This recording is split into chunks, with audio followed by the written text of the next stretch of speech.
En 1980, morí escalando en hielo en el oeste de Canadá, específicamente en las montañas rocosas, durante el mes de marzo.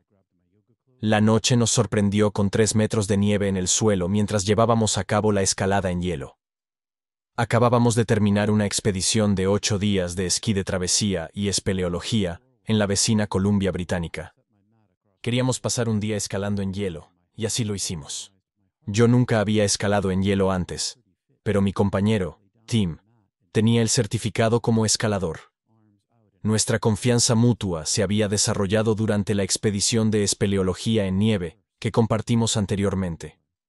A pesar de mi experiencia en otras formas de escalada, como cuerdas, acantilados y asideros, incluyendo travesías con mochila durante varias semanas e incluso un mes, eso lo conocía bien. Pero la escalada en hielo era algo nuevo para mí. Entendía la importancia de no subir sin el equipo adecuado.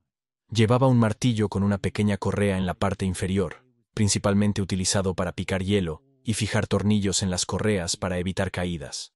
También llevaba una X, con una correa que podía asegurarse en el hielo y permitir que la mano se abriera hacia arriba. Sin embargo, el martillo no permitía esa flexibilidad, lo cual resultó en un inconveniente durante la escalada. Mi técnica demostró ser menos eficiente que la de los demás ese día.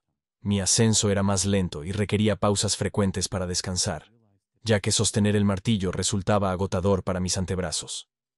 A medida que nos acercábamos a la cima de la subida, que tenía entre 500 y 600 pies de altura, ambos éramos conscientes de que nos encontrábamos en problemas. Debido a mi lentitud subiendo, tuve que parar a descansar porque agarrar el martillo era agotador para mis brazos. Nos sentamos en una cornisa al atardecer. Estábamos en la cima a unos 500 o 600 pies. La temperatura bajó, y veíamos a los otros equipos desde allí. Observamos a los últimos equipos de otros grupos que también estaban escalando. Nos saludaron con la mano mientras salían. Los vimos salir y saludarnos. Sabíamos que estábamos en serios problemas. Y voy a contar de forma resumida una larga y traumática historia de 3 rápeles, siendo el último en el que morí. En una noche traumática sentí un pozo emocional profundo dentro de mí, y en el fondo de ese pozo encontré un impulso de supervivencia que no sabía que existía en mí. Principalmente, sufrimos hipotermia durante toda la noche. Cuando llegamos a la cima de la escalada, nos entraron escalofríos violentos y luego llegó la congelación. Luego vinieron los pies helados. Se congeló el cerebro, los globos oculares y la mandíbula, además de pérdida de coordinación y razonamiento. Pero siempre existía ese impulso vital. Y así, atravesamos y cometimos errores. El alcalde vino a buscarnos. Nos animamos. Y luego, cuando llegamos a la cima del último rappel, se rió porque solo estábamos a 150 pies de altura. Una tarea fácil. En el rappel de entrenamiento se encontraban los pasadores de hierro y los anillos de hierro, mosquetones y correas. Un mosquetón iba enganchado a mi arnés y al arnés de Tim. Estábamos quietos de pie en una cornisa. Yo era incapaz de girarme, así que me agarré a la correa para garantizar mi seguridad. Al descender, en segundo lugar, tenía el control de la cuerda. Tim siempre iba primero porque era la posición más difícil, y yo era el segundo que bajaba porque era más fácil. Al bajar, até un extremo de la cuerda, conocido como el extremo amargo, a mi arnés.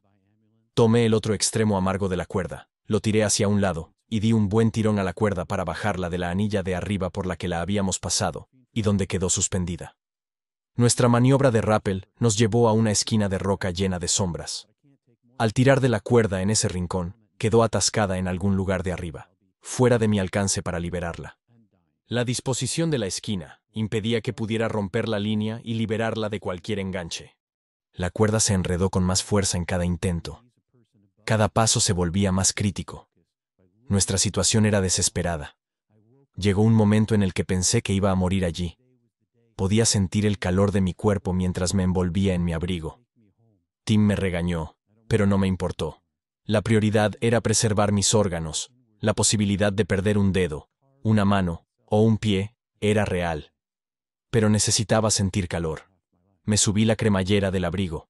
Fue entonces cuando supe que todo había terminado. Miré al río Saskatchewan que estaba debajo de mí. Era el sonido que nos acompañaba toda la noche. Una montaña nevada se iluminaba con 10.000 millones de estrellas de colores en el cielo. Había salido la luna, y nos brindaba algo de luz para ver mientras intentábamos autorrescatarnos. En ese momento, Recordé a mis padres y pensé en la pérdida de mi hermana. Ella se escapó cuando era una niña y eso destrozó a mi familia. Yo estaba en Montana para escapar de esa situación. No estaba en casa de vacaciones, visitando a mi familia.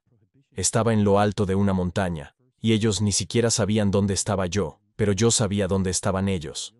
Y recuerdo que pensé, supongo que van a perder a otro hijo, y me pregunté qué impacto tendría eso en ellos. ¿Cómo lidiarían con otra pérdida? No podía hacer nada al respecto, solo aceptar la situación en la que me encontraba. Me invadió una relajación, un reconocimiento de la realidad y una aceptación de mi repentino destino. Empecé a quedarme dormido. Me golpeé la cabeza con el casco contra la roca, y al despertar me levanté y volví a tirar de la cuerda. Me desmayaba por el agotamiento, de hambre, de falta de comida y agua, de miedo y de trauma. Cada vez que despertaba sobresaltado, seguía tirando de la cuerda, sin contar cuántas veces ocurrió. Era un ciclo incesante hasta que finalmente dejó de pasar. Me puse de pie una vez más, y esa vez, al levantarme, había un anillo negro a mi alrededor. Era como un foco en un escenario, bajando hacia un túnel. Mientras me movía, una oscura presencia se movía conmigo hasta que se desvaneció. Antes de que se fuera, pensé que me estaba quedando dormido, pero no fue así. Todo se sumió en la oscuridad, pero permanecí despierto, y todo mi dolor se fue. No entendía dónde estaba ni qué me había pasado. Aunque pensaba que aún estaba en la montaña, la realidad parecía confusa y distante, envuelta en una inmensa oscuridad que, a pesar de iluminarse, seguía siendo vasta y oscura. Era una dualidad de luz y sombra. En ese momento, una luz se acercó desde una distancia inconmensurable, corriendo hacia mí como un haz de aguja desde 100.000 millones de años luz, aunque esas medidas eran metafóricas, ya que carecía de palabras para describir un lugar sin cosas tangibles. Sin cerebro para albergar el lenguaje, la comunicación era de otro tipo. Una entidad se aproximó y comunicó sin palabras que era hora de irse, invitándome a unirme. Resistí, levantando un muro de fuerza, pero fue inútil. Me tomó sin defensa, sacándome hasta que me encontré dentro de ella. Era un orbe, una entidad consciente, una grandeza todopoderosa, conectada a distancias inimaginables. Experimentaba una comunicación sin palabras, pero tenía su propia entidad. Y yo estaba dentro de ella, como escribiendo en una bola acolchada, transparente y energética, donde perdí todo albedrío y movimiento. Dentro de ese ser, perdí toda voluntad y movimiento, pero no me importó. La entidad me envolvía con comodidad e inteligencia, y me reconocí a mí mismo en un cuerpo astral. No sé cómo llamarlo, era similar a mi cuerpo físico, pero la conexión se había cortado. Ya no estaba unido. Y podía ver a través de esos ojos, podía ver a distancia dentro de ahí, o podía estar tanto dentro como fuera de ahí. Mis ojos veían a través de una perspectiva sin sustancia externa, pero dentro tenía un cierto nivel de, no sé cómo describirlo. No era físico en absoluto. Era energía organizada. Fui llevado de vuelta al punto de entrada de la luz, todo el tiempo siendo guiado por la entidad que se comunicaba conmigo. Era una entidad similar a ella, pero más pequeña y, a la vez, más grande de lo que nunca había sido. Estaba en un lugar de la nada, donde la nada era plenitud, inmerso en una oscuridad que se extendía hasta donde alcanzaba la vista. En ese estado, reconocí mi verdadero yo. Siempre he sido así, me dije a mí mismo. Mi pensamiento era mi visión y mi lenguaje. No tenía palabras porque no tenía cerebro ni físico. Yo era una bola de energía de la conciencia, reconocimiento y recordando mi verdadero yo, despojado de mi piel, despojado de mi ego y despojado de mí mismo. Descubrí quién era yo y no tenía miedo. Estaba en un lugar reconfortante, en casa. Un portal se abrió, revelando una cascada de luz blanca, pura, y colores incontables, como las estrellas en el cielo en la parte norte, donde no había luces encendidas. Era una noche sin luna. Había tantos colores y tantos tamaños, un campo de estrellas tan denso que se podía ver más en ese lugar que lo que vi en el cielo la noche anterior. Era sólido, translúcido y transparente, y podía ver dentro de él. Era la cosa más atractiva que había visto en mi vida y que también deseaba.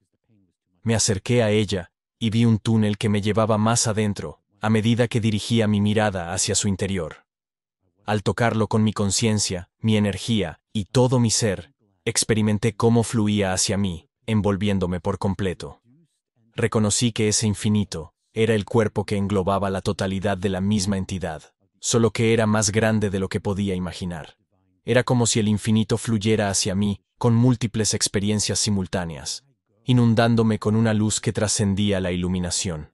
En ese momento, fui visto por lo que realmente soy, y mi vida humana quedó al descubierto en su totalidad.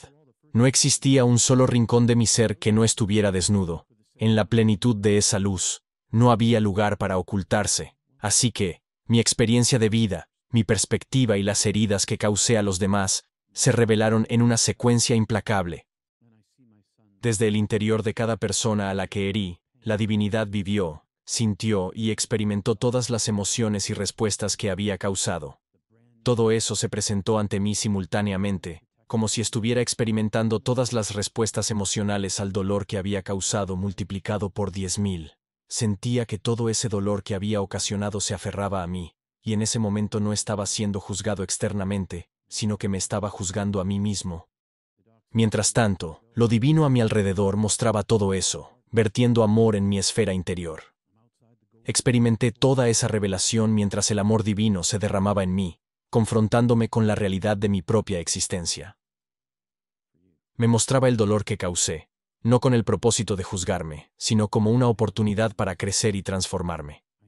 En ese acto de autoevaluación, la luz divina, infinita en tamaño, irradiaba amor, compasión y bondad. Podía sentir que recibía estas palabras: te amo, te amo, te amo, te amo, te amo. Yo te hice, yo te hice, yo te hice, yo te hice. Tú eres mi amada. Sé que siempre te he conocido. Todas estas cosas que le has hecho a la gente. Siempre he sabido todo lo que has hecho. He vivido dentro de ti. He visto tu vida estando dentro de ti. Podía observar mi vida desde adentro, de la misma manera en que veía las vidas de aquellos a quienes herí. Y al escuchar ese empoderamiento dentro de mí, de amor eterno, fue como si los oídos de mi corazón comenzaran a escucharlo. Y pude ver toda la humanidad, pude ver todo el quebrantamiento de la humanidad, desde el peor de nosotros hasta el mejor. Hay una gran igualdad de separación y de limitación que parece enorme desde este plano. Sin embargo, desde donde yo estaba, era inexistente en comparación con la luz misma. Experimenté una igualdad universal en la ruptura de la humanidad, y el amor divino se reveló como infinitamente misericordioso, amoroso, perdonador, acogedor, sanador y gratificante, a través del oído de mi corazón. Fue como si los oídos de mi corazón despertaran, permitiéndome ver la humanidad en su totalidad, desde la desgracia hasta la excelencia. Todo el amor que había compartido y recibido a lo largo de mi vida se convirtió en un tesoro. A través de ese oído, escuchaba la llamada y las palabras de lo divino que me amaba tal como era, con todo mi sufrimiento y dolor causado. Al enfrentar y transformar ese sufrimiento, experimenté una sanación completa y una expansión como un globo inflado. Lo que quedaba era la alegría y la dicha divinas del ser, el paraíso, la curación, la plenitud, la comprensión y el conocimiento. Quería saber cómo funcionaba todo el universo y lo viví en carne propia. Se cumplió al experimentar la complejidad y la simplicidad de todo ello de primera mano. Todas estas cosas y mucho más, son cosas que van más allá de lo que mi lenguaje puede abarcar. Este es siempre el desafío del misticismo. El lenguaje no puede contenerlo. Lo mismo ocurre con Rumi, Kafir y Jesús, así como con poetas contemporáneos como T.S. Eliot. Todos enfrentamos la misma dificultad al expresar, en palabras, lo inefable e inalcanzable que experimenté desde esa singularidad de existencia, con una gota más del ser divino. Sentí que estaba a punto de estallar, como si pudiera regresar a la unidad primordial del ser. Eso se convirtió en mi deseo, y al ver que era posible, transformé ese deseo en mi voluntad, y me encogí de nuevo hasta cierto tamaño. Al igual que Peter, de alguna manera me reconecté al recordar a mis padres antes de morir. Supongo que los llevé conmigo. Quizá fue eso lo que pasó, ya que no traje nada más conmigo. Tener a mis padres conmigo me causó un dolor profundo por su posible pérdida. Y me presenté diciendo: ¿estoy muerto? Y la voz dijo, sí estás muerto. Yo dije, no puedo estar muerto ahora. La voz dijo, ¿por qué no vuelves a casa? Es tu tiempo. Eres bienvenido. Dije, porque mis padres han perdido a mi hermana. Todavía están de luto. Ella seguía desaparecida. Mi resistencia se debió a la reciente pérdida de mi hermana, que aún estaba desaparecida y causaba luto a mis padres. Fue en ese instante que fui arrastrado a través del universo, llevado en un viaje que me llevó hasta el límite del universo, donde reside el principio de la materia, como un campo de bosón de Higgs donde la energía se transforma en materia. Fui expulsado de mi propio ser, fuera de mi alma, observando la vastedad del cosmos, contemplando galaxias y maravillándome ante la magnificencia de su organización estructural y su flujo. Todo eso se redujo rápidamente, desde la inmensidad del universo hasta nuestra galaxia, y luego a nuestro sistema estelar. Desde esa perspectiva, vi nuestro planeta como un holograma, donde coexistían 7.000 millones de personas vivas, cada una viviendo su propia historia como si estuvieran en una película. No era una simple grabación de estas personas. Podía ver a las 7.000 millones de personas viviendo sus vidas en la Tierra, todos al mismo tiempo en un momento específico. La mitad del mundo estaba sumida en el sueño, mientras que la otra mitad estaba trabajando, desde la infancia hasta la muerte, abarcando la Tierra con sus horrores y bellezas.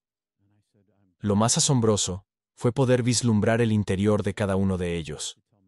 Una luz dorada, una mota dorada de luz brillando dentro de cada corazón humano. No importaba quiénes fueran. Bajamos hasta lo más profundo de ellos, y una espuma cubría toda la tierra. Era como una niebla entre la gente. Aunque podían verse unos a otros, no podían percibir el corazón dorado de cada uno, ya que estaba oscurecido por la espuma.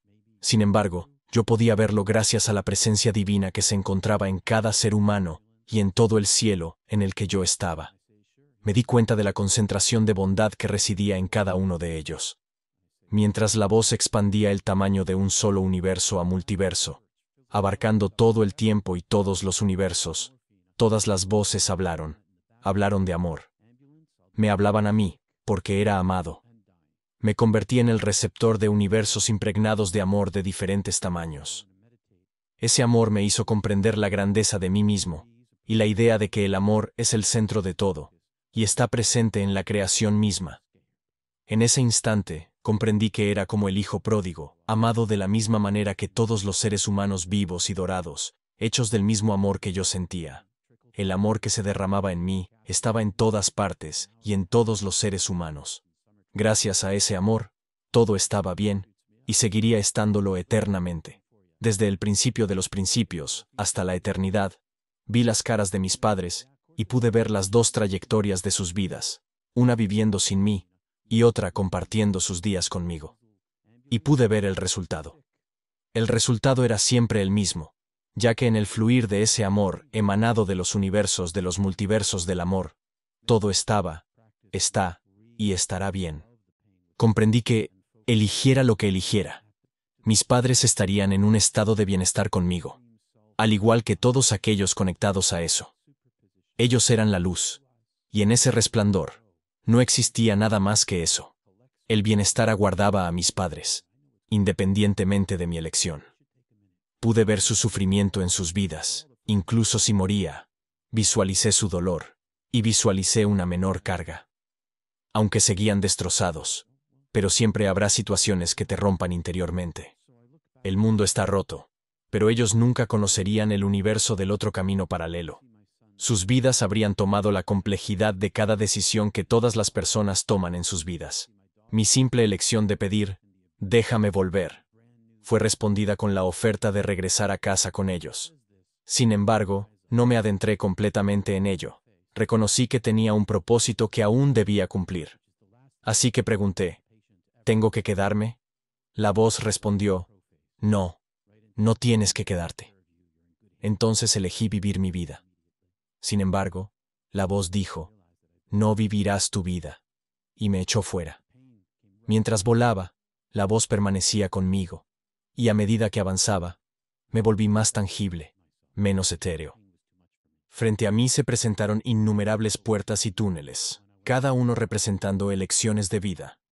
En el núcleo de todas esas aberturas, un resplandor central de luz blanca intensa las hacía existir. Las traía del ser divino a la existencia. La voz decía, elige, escoge.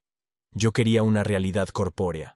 Quería poder vivir como un ser humano común, normal, roto y también limitado.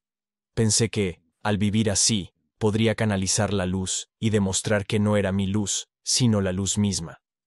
Buscaba experiencias hedonistas, diversión, creatividad y la realización de mis deseos. A lo largo de mi vida, me esforzaba por dirigirme hacia el lugar que podría haber elegido cuando estaba allí. Quería volver a la misma luz que vi al morir, donde la luz y el amor no comienzan después, sino antes de la muerte. La formación está aquí, pero no necesitamos el entrenamiento. No se necesita practicar meditación o alguna forma de disciplina desinteresada. Simplemente amar y tratar a las personas con amabilidad, humildad, compasión y fortaleza, evitando que te hagan daño, pero cuidando y amando especialmente a aquellos en tu vida. Eso es suficiente espiritualmente.